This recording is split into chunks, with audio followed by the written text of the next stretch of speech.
everyone, and welcome to the Social Liability Podcast, the podcast where we discuss those folks in our lives that violate the social contracts that we all agree to live by. I am your host, the Raspberries, with my co-host, the Buck, bringing you new and interesting stories from the far reaches of the interwebs. Buck, you've sent me a lot of stuff this week, and I can see quite clearly that you've been trolling the Florida Man subreddit again. Don't deny it. You know what? No, I'm not going to deny it. I'm actually quite. I was a little underwhelmed at the availability of people really screwing up life this week. Yeah, and the pickings are kind of slim. Yeah, I mean, now I'll tell you what though, I'm looking forward to next week's episode so that way we can get hold of all the April Fool's shenanigans. Yeah, so yeah, I hate fucking April Fool's Day. I really do. For somebody who is in a rural region of the United States, there's not a whole lot going on. So the bulk of my day, my interactions with people, even when I'm working, are done virtually because that's the only way I can contact folks that don't live in this little sphere. And you can't trust anything that happens on the internet. Nothing on April 1st. Nothing can be trusted. And, you know, the people that I'm going to do a practical joke, even when it's not like an internet-based thing. You may think it's funny, but nobody else does. Okay? It's stupid. It's a stupid holiday. My opinion. Completely my opinion. Well, I kind of agree. There was some stigma around it when I was a little kid, like, April Fool. And, whatever. But you've got adults out there doing shit like this to each other, and that's just... Dude, on St. Patrick's Day, a guy walked up to me and pinched my leg. Says, "You're not wearing green." When he pinched my leg, he almost got punched in the face. I mean, just... Yeah. This is not a good practice, folks. No. In the last 100 years, we've learned to respect people's personal space. Pinching somebody when they're not...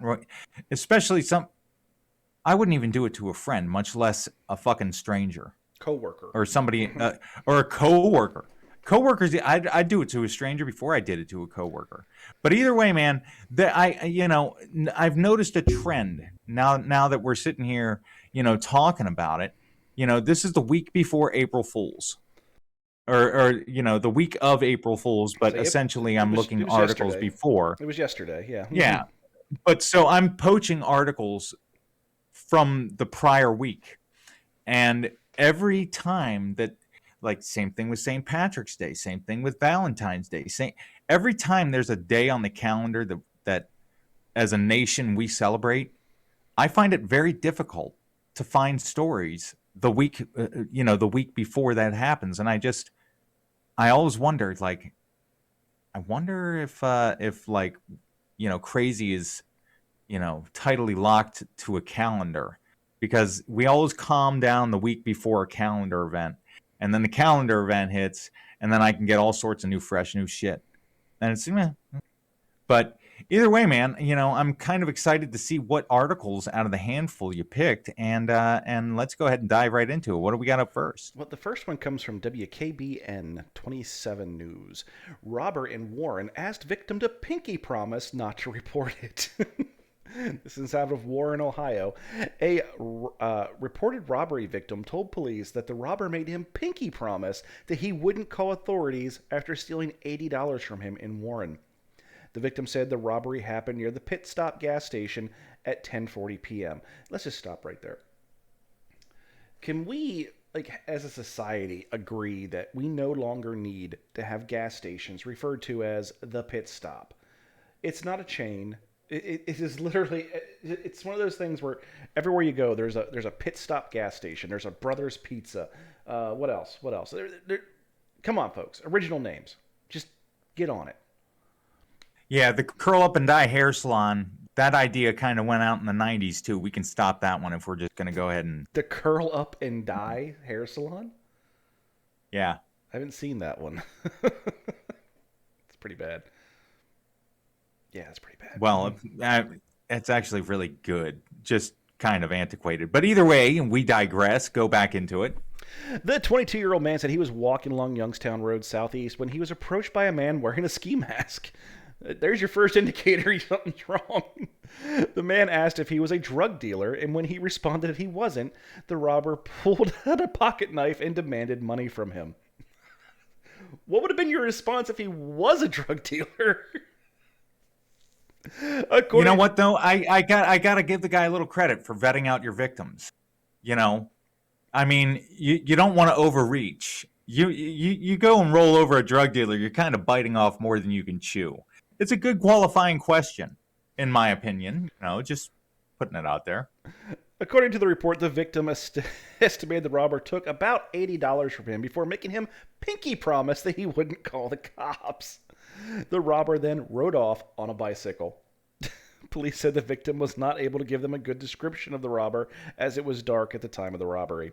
Officers checked the nearby area pit stop for a man riding a bicycle but were unable to find anyone. Oh, I made a pinky promise. Don't call the cops, okay? I don't know, man. I think we might be dealing with a real bona fide criminal here.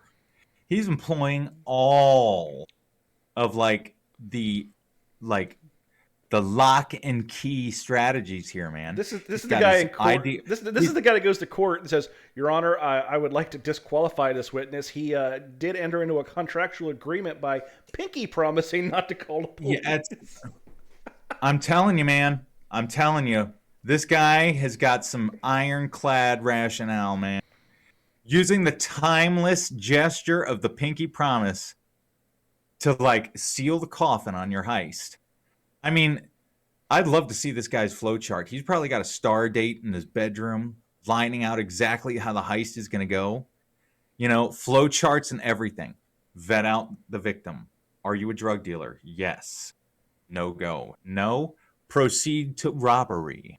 You know, and yeah, I can see him diagramming it out. Anything over $20, glamoring success.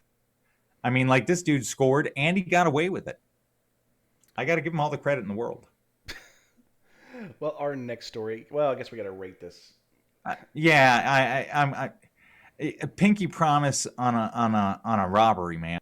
I don't know who you're rating. I mean, this guy. No. This guy screams a 2. I don't know. He did pull a knife. Which end was he holding? We don't know. Again, screams 2. This guy is a 2 all day long. There's your buck rating. Our next story comes from Tampa Bay Free Press. I love this website so much. The title is Florida Man nicknamed Fudge jailed after beating up mom, calling her for bail money. Stop right there. I want you, before you even proceed with this article, I want you to give the best, because we're doing audio here. I want you to visually paint a picture of what this man looks like. It's kind of jarring.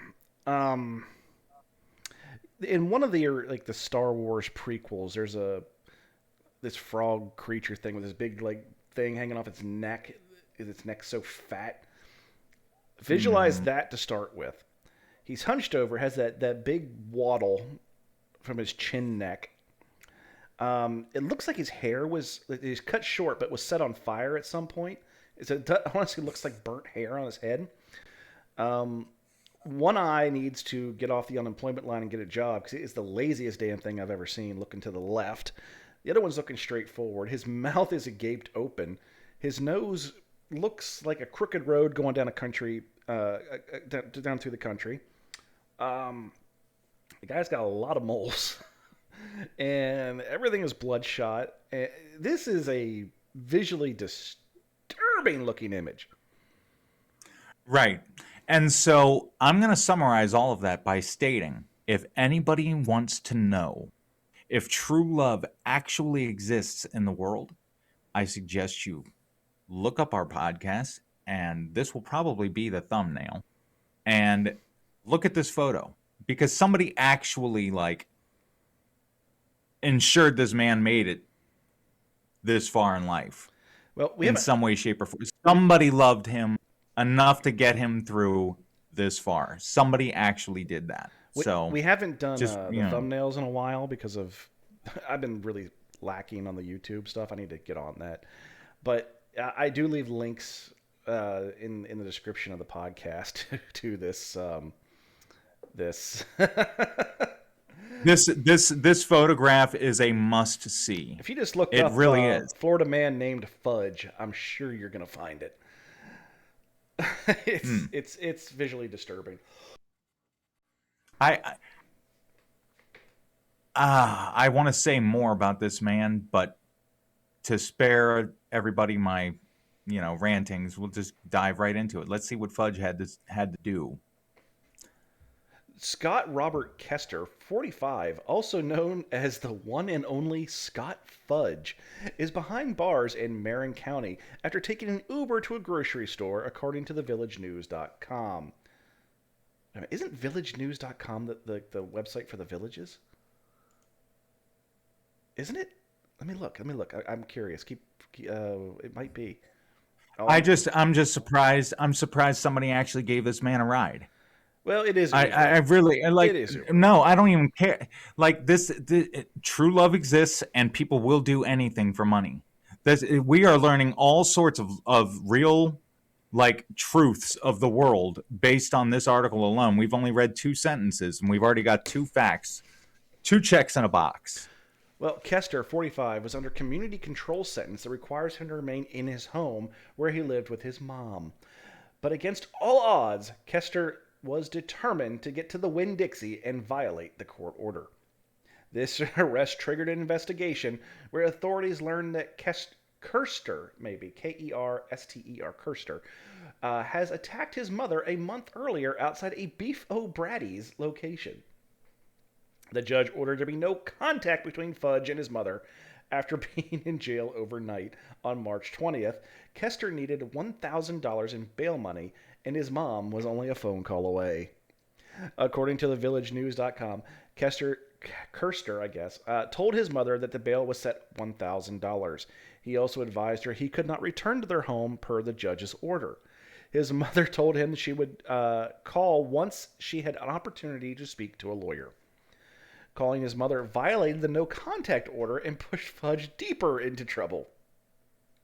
The investigator into the violation of the contact order ensued, and Kerster's mother denied speaking with him until the investigator let her in on a secret. The investigator listened to the phone call. Fudge may be facing additional charges, and he will update. They will update the story if and when they do. It should be noted that in 2020, Kerster was arrested after stealing money from a tip jar at a local pizzeria. I love the ones that, you don't really see it with the mom and son, but you see it a lot of time with domestic violence cases too. Then it's a sad thing. It's where they call the victim for bail money, and a lot of times the victim shows up to pay the bail. So it's actually a really sad thing, and it probably is a domestic violence situation, and it's probably one that just hasn't been addressed for decades. Yeah, it is quite unfortunate. How would you feel having to pat down Fudge? You gotta check all the roles too. You know what?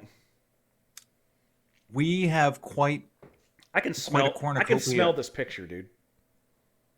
Yeah, that's exactly like this man is probably, since I can't actually like be in physical proximity of him, I'm gonna go with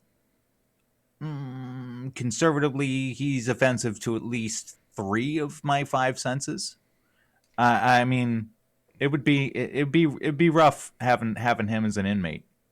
That's the kind of guy who, like, you don't even want to open the food port. You're just like, ugh. It's like you got to call in a favor to give another inmate another meal tray to, like, go in and hose his cell down while he's in the shower. You're like, all right, it's like, like anything that I don't actually have to do, I'm going to try and like leverage somebody else to do for me. That's this kind of inmate. Fucking hugger. Like, no, it's not a hugger. It's just called smart. Like, you're the kind of guy that I would ditch on a lunch break with all the shit left to do on this guy, and then I just walk off the block and shamelessly be like, and if it's not done, now it's your fault. Like, I would do that. I would not to you necessarily. Maybe to somebody like Slick. But yeah, either way. Don't speak ill of the dead. Moving on. No. Is that true? Yes. Oh no, I just did. Okay, maybe somebody like Cook. There you go.